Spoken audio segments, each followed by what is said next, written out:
Are you lost and confused, wandering around the gym trying to find the best piece of equipment, but not quite sure if it's supposed to hit your biceps or triceps, or what even is a bicep or tricep? If you're starting to powerlift and just kind of confused, don't worry, we're in the same boat, and I know how to help you. r/powerlifting, baby. I forgot that Reddit existed, to be honest. So we're going to check out r/powerlifting on Reddit. It's going to be great. So as I was perusing, there's tons of good stuff here. I've looked at some things. I've not looked at some other things because I wanted to wait for you, okay, Gary? Like, let's look at them together. So when I was looking through this, the first one I saw was weekly dumb/noob questions. That's me. I am a dumb noob. I have questions. Are you basically clueless? Completely incapable of using Google? Just feeling plain stupid?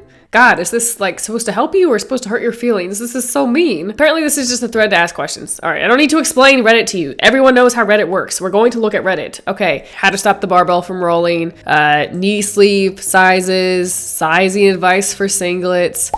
You're probably good with any sizing just as long as you don't buy a white singlet would probably be good. I've got poopies. First cycle of 5-3-1.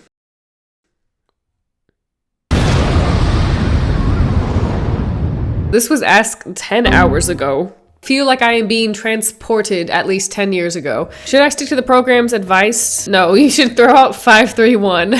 Oh God, I clicked on something. I don't know where it went. Oh, here it is. Okay. So Feral Sapien said, I personally don't like 5-3-1 very much. If you progress, that's fate. That's great. That's true.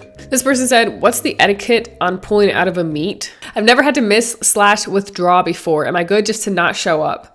No, Linda, but please don't do that because usually there's a wait list for the meet, or the meet director can move around flights so you're not there from 6 a.m. like a damn childbirth. Like, powerlifting does not need to be 12 hours long. So I started lifting again after taking 5 years off due to addiction. 1 month ago, my deadlift 1 rep max was 160. Today I did a 3x6 with 170 kilos.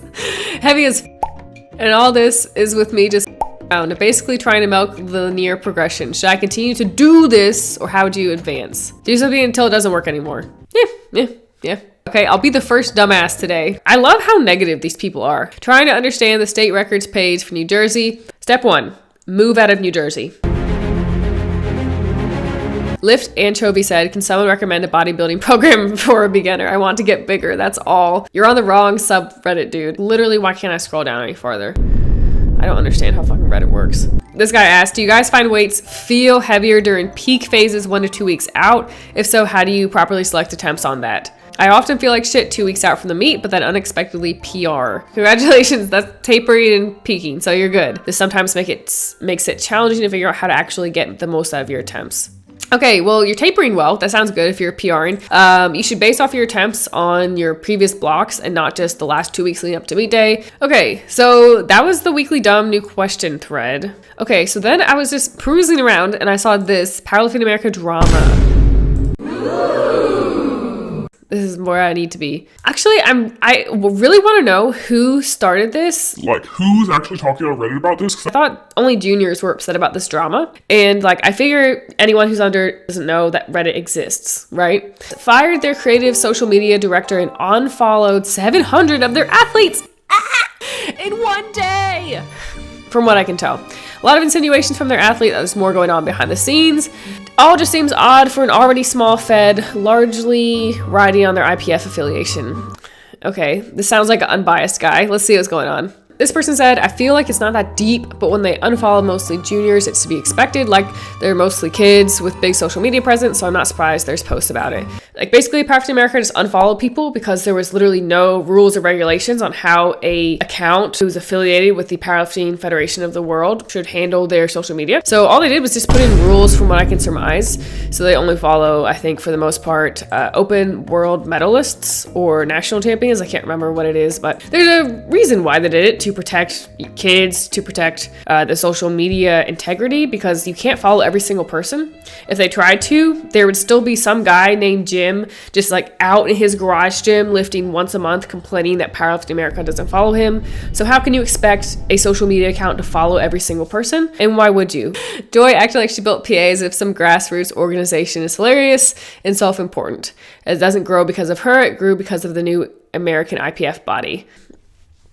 I mean, the reason why Powerlifting America is so huge is because it is an affiliate to IPF, and that's how you compete at the world level. So people are going to want to go to the world level and not Albany, New York. And I'm sure they're going to do more things. Not gonna lie, I love following Powerlifting America micro drama like this. I'm not even gonna pretend to be above it. So why we're here. Maybe I'm getting old, but this is ridiculous. Why are people upset over their federation unfollowing their Instagram? Why does it even matter? Thank you. Actually, I feel like there's literally 3 people who's insinuating this drama. Obviously, Joy posted about it, but I've literally gotten DMs from only one other person complaining about it. There's literally nothing deep about it. This drama is stupid. At face value, it's stupid. If there's something else going on behind the scenes that can't be discussed publicly, or whatever making this post is, you guessed it, it's stupid. If you're actually stressed about this, then you probably have not had to pay things like rent or go to a job or drive a car. There are much harder things than getting unfollowed on Instagram. Okay, now there are some like random other questions I wanted to look at. So this person asked, how smart is it to bench 3 or 4 times a week every other day and lift 80%? That's so specific. Why is 88% the only percent you're lifting at for a 3x3 each day? Why in God's name would you do a 3x3 3 to 4 times a week at only 88%? Is it for like 10 weeks? Is it for life? Like how long are we doing this for? I did this and my bench went up about 20 pounds in 6 weeks, but IDK if I actually keep doing it. Jesus. Oh my God. This person said, other than doing it 4 times a week, you have to ask if you are hitting legs and back the same amount of times as well. Do you have to ask yourself that? Do you think your legs recover as much as your chest? No. Ridiculous. I wouldn't push past 87%. Very smart if you see progress and don't get fatigued. Very dumb if you don't see progress and end up with overuse issues. I guess that sums it up. I think you could probably get progress from this if you're like a noob lifter, if you're a beginner, because you don't have like any threshold. You're just going to go up. But there's going to be a wall and you're going to hit it eventually. So maybe you can play with that 88% formula a little bit more. Please help! Is it possible to gain 4 to 5 pounds in 2 to 3 days, or is this stubborn water weight? Taking in about 2,000 calories, I'm 175 pounds, trying to get to 140 through calorie in, calorie out. I was doing 1,300 calories for a week and got to 170. I ate like shit for 1 day, maybe 2, because I had a family over and wanted to enjoy myself, and jumped up to 175. Every time I diet, I get to jump back up whenever I have a cheat day. Okay, it's probably literally just sodium, carbs, and water intake. If you're cutting to 1,300 calories, you probably have like no carb intake, I'm guessing, or if you do a cheat day, you're gonna gain weight, and it's literally not 4 to 5 pounds of fat. It's probably just water weight. And same thing if you're only cutting calories for like a week and then you're seeing weight loss, that's probably water as well, until you actually do this for a little bit more than just a week or a day. Okay, all the comments on here look pretty nice too. They say probably water weight. A new restaurant opened in my area. This is so interesting. Tell me more. I ate a lot more than usual and it was very unhealthy. What was the restaurant? You can't leave with a new restaurant opened up in my area and not tell me what the restaurant was. Okay, I got lost. I got lost off r/powerlifting there, sorry. Equipped lifting thread. Do you like having 2 to 3 sweaty men shoehorn you into polyester canvas or denim bondage gear?